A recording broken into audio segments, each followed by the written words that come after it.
Bab 110. Lahirnya Raja Para Dewa. Mencapai Trugat awal. Saat ini Bayan sedang tertegun melihat lautan lahar panas di depan matanya. Ini apakah ini serius? Aku harus berendam di sini. Seru Bayan merinding saat membayangkan dirinya akan hangus menjadi abu. Saat di perjalanan menuju ke sini, Bayan mengetahui banyak sekali informasi dari Musiaer. Tempat indah yang ia bayangkan tadi itu hanya sebuah ilusi.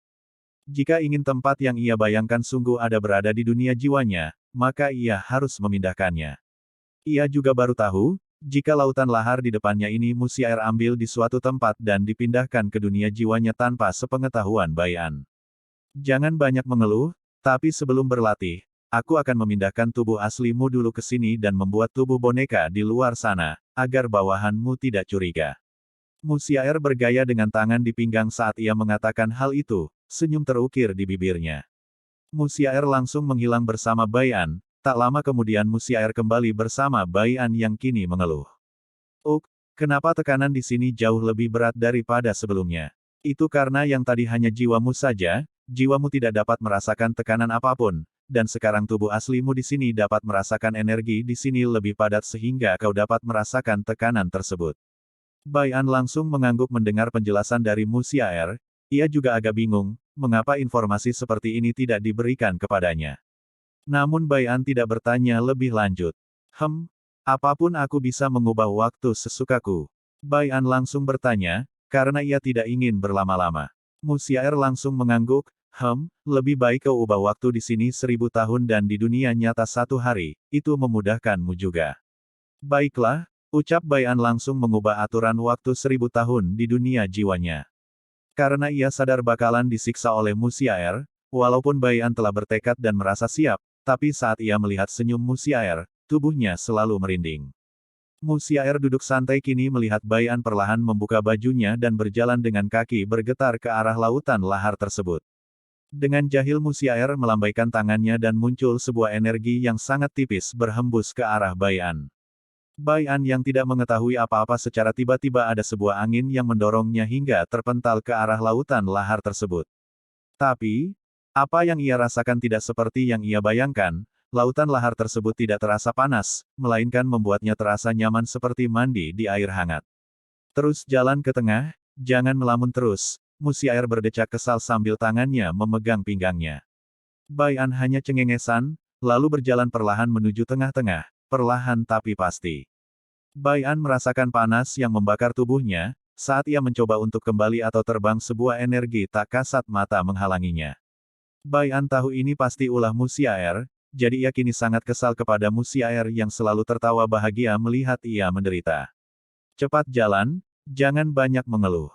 Aku sungguh menyesal memilihmu sebagai tuan jika hanya lahar panas ini saja sudah membuatmu banyak mengeluh. Apalagi jika metode pelatihan yang sesungguhnya akan kau jalani setelah ini. Musiaer berkata dengan nada serius sambil melayang di atas kepala Bayan. Bayan langsung tertegun saat mendengar itu, matanya langsung menunjukkan tekad, jika ia tidak salah memilih tuan. Aku akan membuktikan jika kau benar memilih tuan, walaupun aku tidak tahu mengapa kau memilihku saat itu. Setelah mengatakan itu, Bayan langsung berjalan dan berusaha tidak meringis saat tubuhnya kini secara perlahan berkelupas. Musiaer tersenyum melihat tekad Bayan, tapi tekad saja tidak akan cukup, ucap Musiaer dalam hati.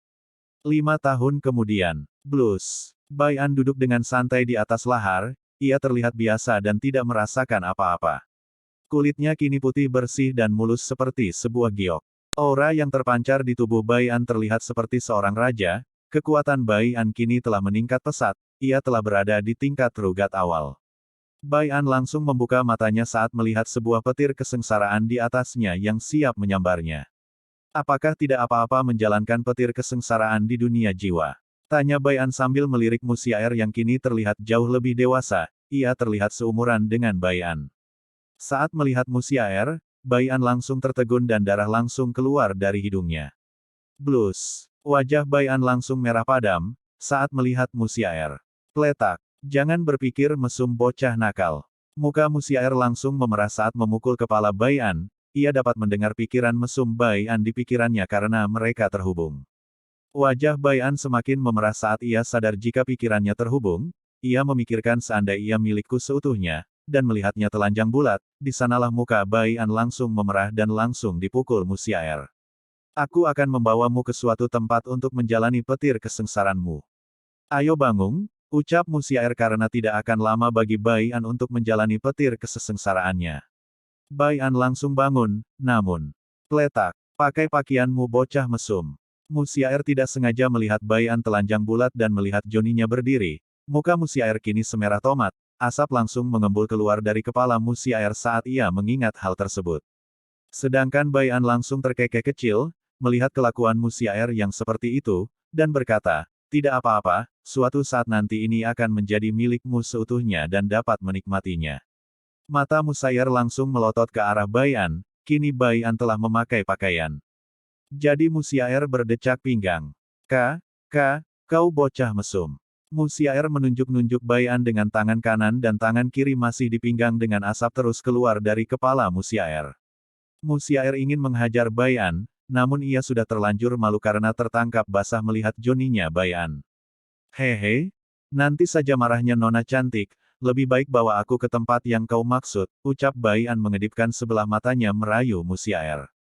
Blus. Muka Musiaer semakin memerah, ia langsung menutup mukanya dengan kedua tangannya.